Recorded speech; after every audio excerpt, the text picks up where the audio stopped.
Hi everyone, and welcome to this final vigil for the Unity for J movement in solidarity with Julian Assange and WikiLeaks.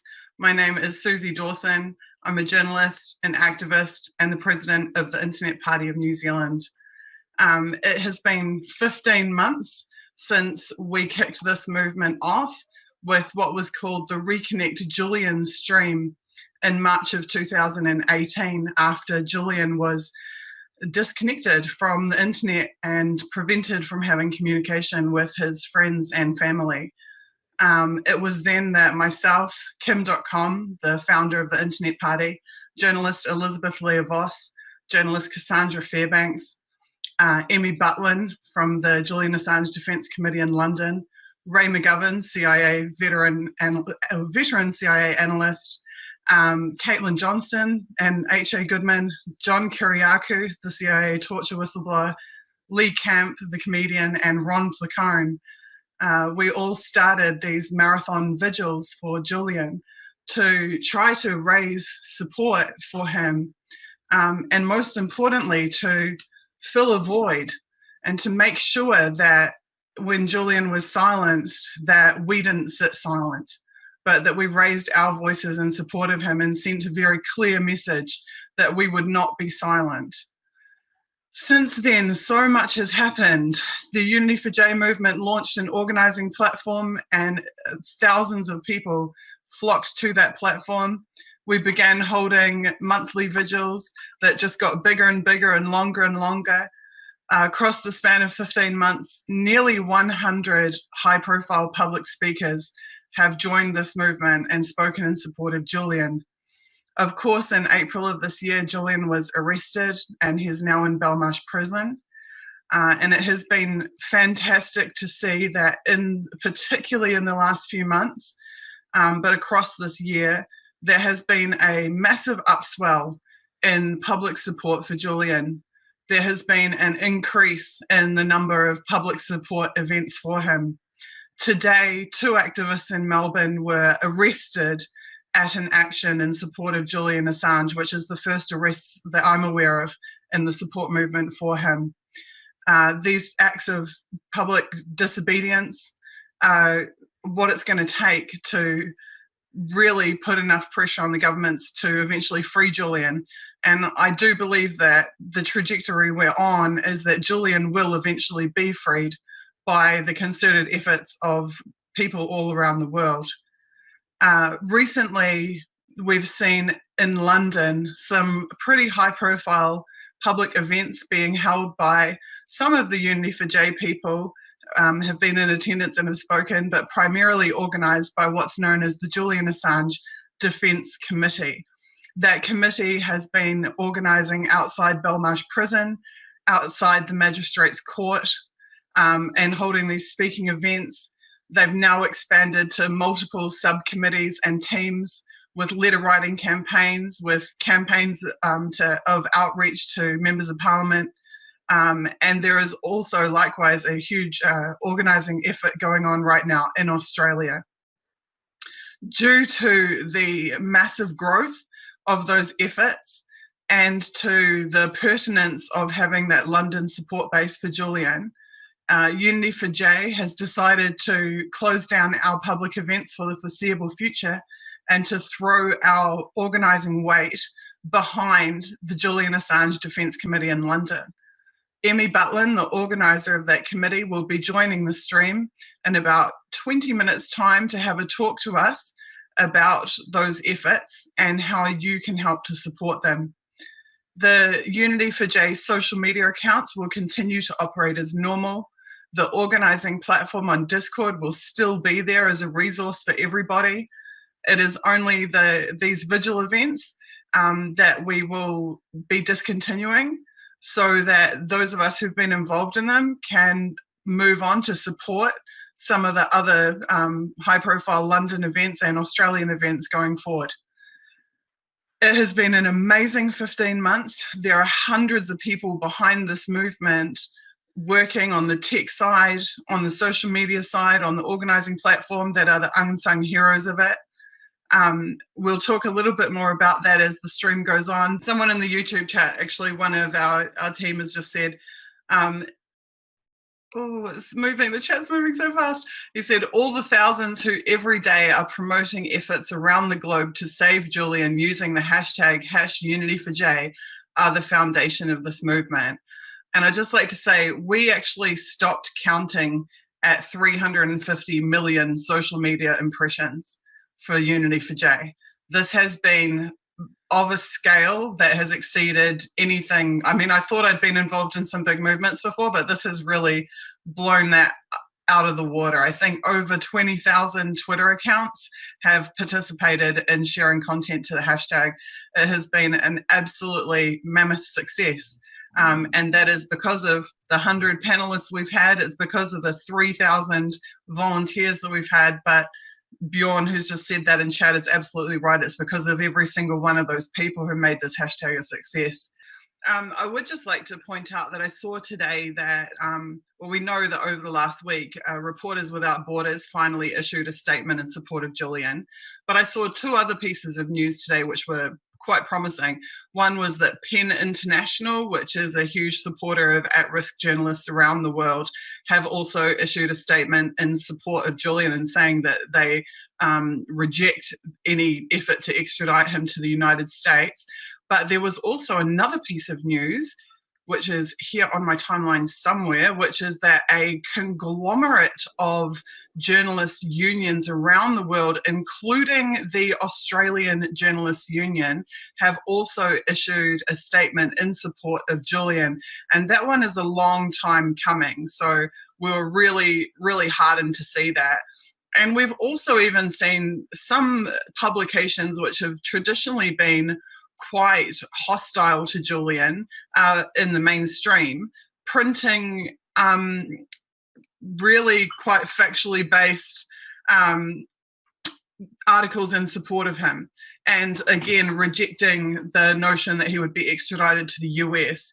And that, alongside the increasing number of global actions, does give me hope that this movement, the many, many different groups that are involved in this movement worldwide, collectively are going to get bigger and stronger and are ultimately going to make a difference in his case.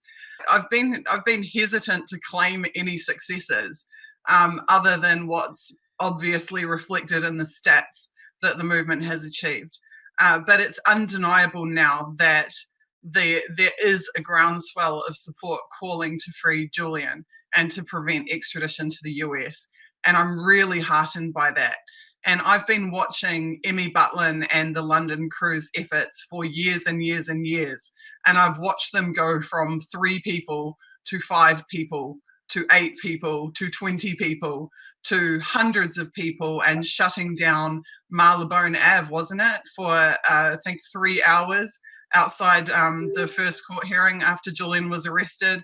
To seeing them spawn their own media team and media committee, to now seeing them hold public meetings, packing out halls with hundreds of people, to now attracting luminaries like Chris Hedges and George Galloway, Chris coming all the way to London to participate in those events.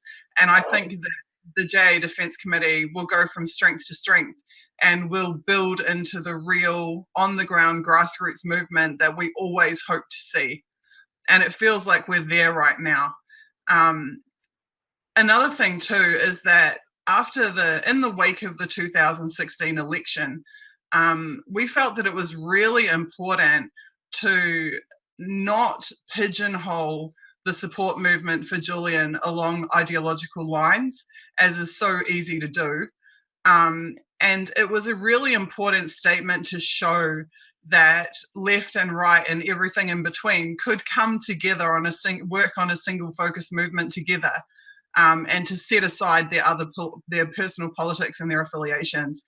I today happened across a letter that a random guy wrote and published online. It was actually 10 months ago that he published it, but I only found it today. It was a letter addressed to myself, Caitlin Johnston, Elizabeth Leah Voss, Lee Camp, and some others. And in that letter, he said that by reading our work and seeing the work that we did with Unity for Jay, that his mother and his family realized that they didn't have to be boxed into their ideology, but that they could actually reach out to people they disagreed with, have conversations with them, and even work with them. And he thanked us for freeing his family from the restrictions that mainstream media was imposing upon people at a social level post 2016.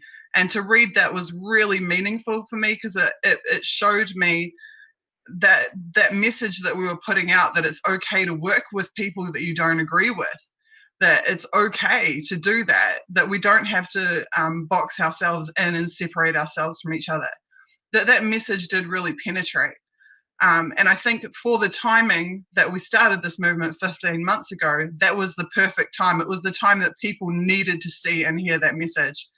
But 15 months later, with Julian in prison and even recently on the medical ward, the message is no longer unity or about politics or ideology or divides. The message now is simply free Julian. And the Julian Assange Defence Committee in London is pushing exactly that message. And that's why I think it's the perfect time for us to be grateful for and to celebrate the achievements of Unity for Jay, and to throw our full weight behind supporting the Julian Assange Defence Committee and other efforts like that. Thank you, Emmy. And you're absolutely right to mention Joe Laurier from Consortium News, the editor-in-chief of Consortium News, and in particular Elizabeth Leah Voss, who is my reporting partner in the Decipher You series, as well as co-founder of this movement. Something that people may not realise is that we nearly brought the Unity for Jay vigils to an end last December, when I was diagnosed with a pretty nasty autoimmune disease, and I needed to step back and take some time to recuperate. It was Joe Laurier and Consortium and Elizabeth coming in at the 11th hour to save the vigils that is what made us able to keep running for another 6 months, or we would have been having this conversation back in December of last year. So full accolades and recognition to them for picking up that baton and running with it throughout 2019. It's deeply appreciated. However, organising these vigils in itself can be a full-time job. I can tell you from personal experience, a huge amount of work goes into, I mean, it could take 3 or 4 days, prior to the event, working full-time just to pull off the event itself, never mind everything that we then do after the event to process all the media and whatnot. So consortiums still need to maintain their own publication, their own activities. Likewise, Internet Party is facing the possible extradition of our founder, Kim.com, to the US this week. So Kim is currently in the Supreme Court in New Zealand fighting for his life. His case is inherently tied to Julian's case. Kim was a major financial contributor to WikiLeaks in the period 2009 and 2010. He was donating very significant sums of money to WikiLeaks at a time at which WikiLeaks was already under serious threat. And that is one of the reasons that he ended up on the shit list of the empire. Because they don't want people giving large sums of money to WikiLeaks, and certainly didn't back then when Julian was, when there was a Pentagon manhunt for Julian. Kim was supporting Julian.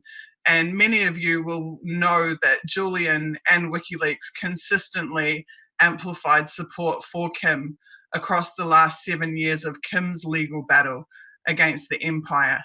And it's quite devastating that Julian is not able to speak out on that issue, on the issue of Kim's pending extradition and the hearings that are going on right now.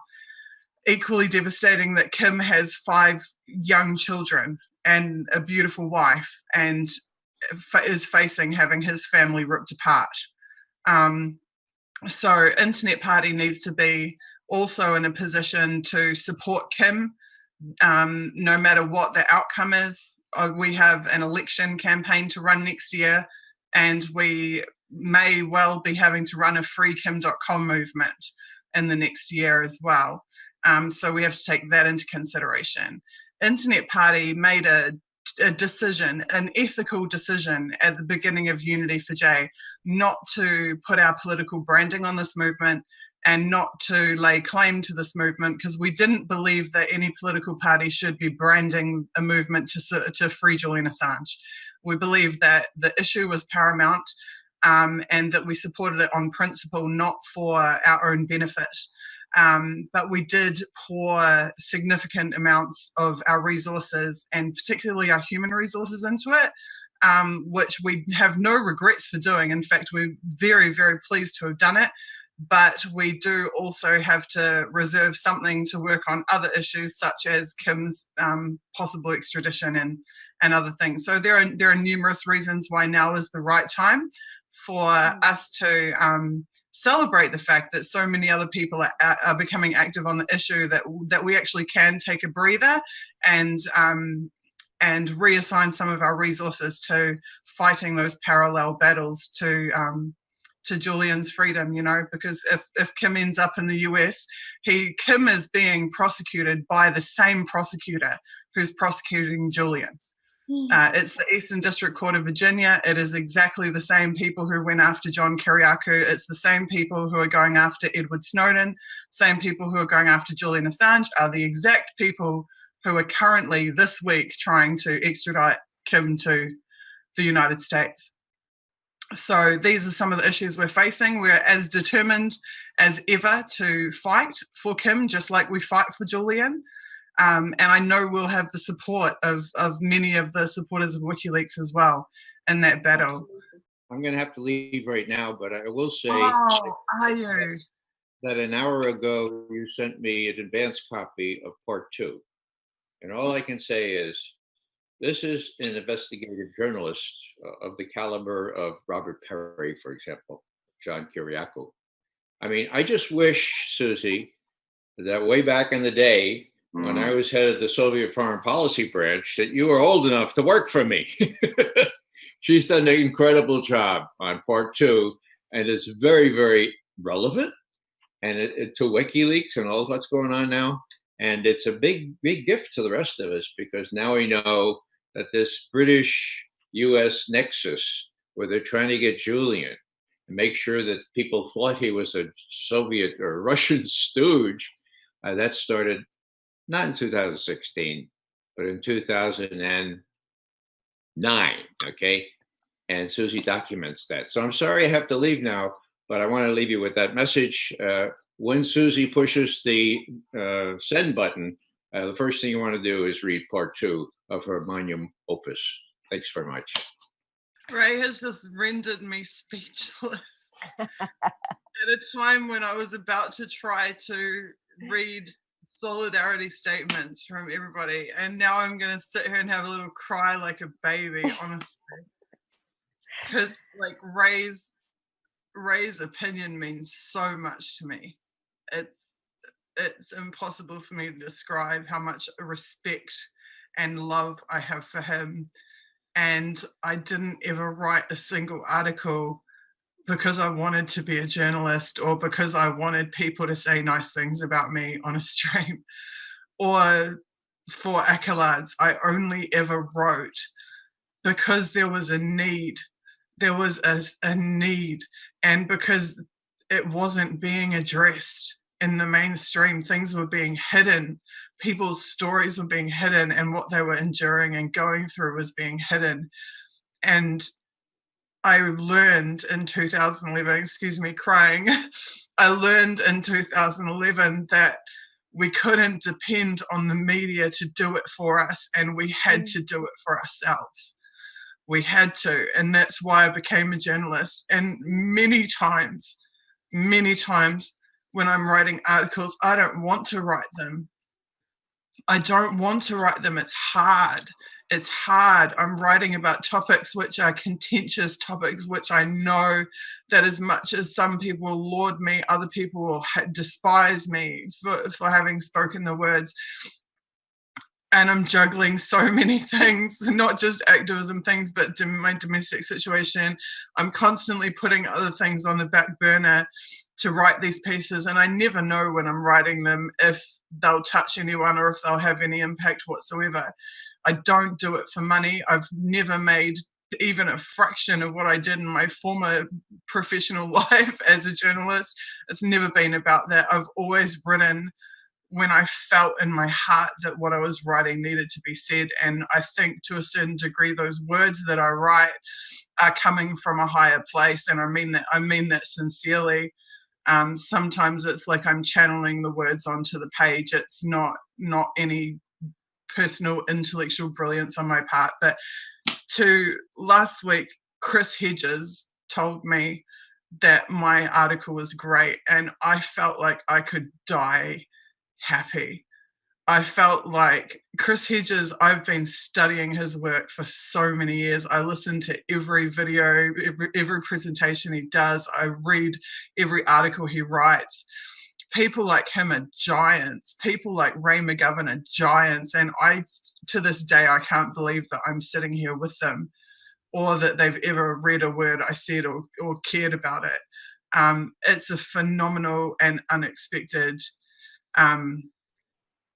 tribute and honor that anybody cares about or respects my work. So thank you. And sorry for just dissolving into tears, but that just obliterated me because I wasn't expecting it. But I actually asked a couple of our core team to come on and to speak to everybody, because there is a large number of everyday, ordinary citizens who have stepped up and made this movement happen.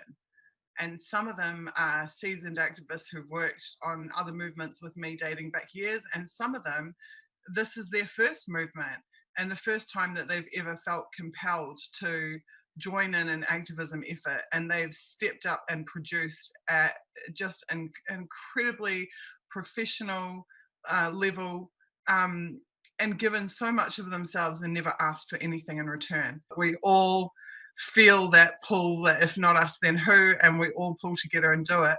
And we couldn't have done it without each other. I mean that so sincerely. There is a sprawling network of generous contributors and volunteers that have made this movement happen. There is an entire team of people who manage the Facebook with thousands of followers. And then there's a separate team for the Twitter and separate team for the Instagram. We have Fleur running the Pinterest, who's created a digital library of thousands of pieces of information. We have a graphics team that has pumped out hundreds of unique graphics for the movement, has done incredible professional grade work consistently. We have had audio engineers making podcasts and uploading to the Mixcloud. We've had musicians making music, songs for the movement. The songs that you hear at the beginning and end of each stream come from our music team, amazing musicians, singers. We've had video editors, YouTube account, which I notice has nearly 9,000 subscribers now, which is another remarkable feat considering it's entirely reliant upon word of mouth. We have had Kitty running the research team with all the researchers helping out. We have had, oh God, so many people working on comms team, doing press statements, writing for the movement, outreach, emailing, you name it. It's been happening for 15 months. And it is all of these people together that have made Unity for J the massive success that it is. And, you know, we've had the 100-odd participants on the front end that have been fronting the vigils, but behind them there has been hundreds more, if not thousands of people making this machine run and making it function. I want to reiterate again for everybody that we're not shutting down Unity for J as a whole. We're just closing down these events for now because there are multiple other events going on a daily basis for Julian that we want to amplify and support, and because we need to move on and address other commitments that we have. I'd like to thank all of the moderators. There's about 20 of them that have held the Discord together. I'd like to thank all the participants.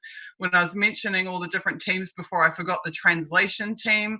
I see the Unity for J French Twitter has 500 followers that have been diligently translating all of the tweets and content and messages and graphics into French. I know that that's one of about probably 20 or 30 different languages that have been very active. There's everything under the sun that you can think of there, including New Zealand Maori, which has been amazing. Just I can't explain how much it means to me to see our own Indigenous language of New Zealand represented on the Unity for J translation team as well.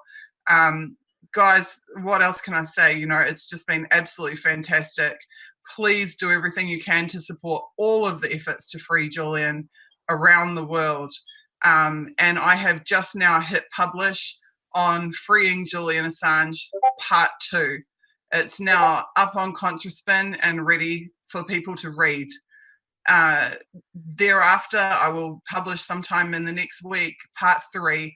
Part 2, which I've just published, is about Russiagate, Trump, and some major investigative findings that track back to 2009 about WikiLeaks, as Ray was speaking to earlier. Part 3 is going to be the last article I write for at least the rest of this year. And Part 3 is all about organizing movements and activism. What I've done is written down every single piece of advice that I can think of based on my personal experience, to try to create a guide and a pathway for other activists that step up and work in this movement or any other movement, to try to equip them and give them a knowledge base by which they can navigate the experiences that they will inevitably have. The people who provided me with information about what I would face and how to cope with it and deal with it, time and again, saved me so much pain and so much confusion. And so I've tried to take all of those little wisdoms and package them up and pass them on to you all. And hopefully that will empower you in your organizing and activism efforts going forward.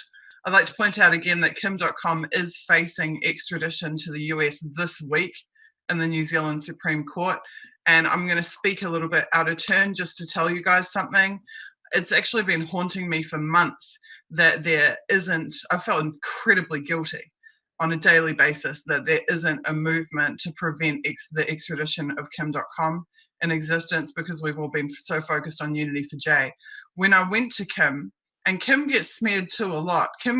People say that Kim is arrogant or he's just some millionaire or something. They don't understand the reality of who he is. I know Kim personally. He is a beautiful, caring person who has equally put his entire life and his personal comfort on the line for what is right, year in and year out. He has fought an unprecedented fight against the Five Eyes in the last 7 years. And when I confessed to him that I felt guilty that we hadn't started a movement to prevent his extradition, he said to me, Suzie, you have to focus on Julian. Julian is more important than me. That's what Kim.com said to me, that Julian was more important to him. He said, just work to free Julian. And I took him at his word and I did that. I will refuse to do that. If he's extradited, I will start a movement to free Kim.com, whether he wants it or not.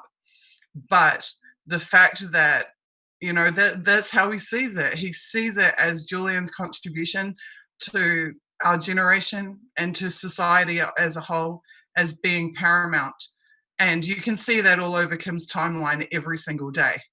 He has amplified for Julian, who's a very old friend of his too, every single day. And Kim was at that very first stream and supported all the way through. When I wrote Being Julian Assange, which is 22,000 words, Kim sat there with me and went through the entire article with me, helped me to write the action points at the end of the article, and then sat and did hours-long live streams with me about the article to promote it because he wanted so badly for the truth about Julian's situation to get out.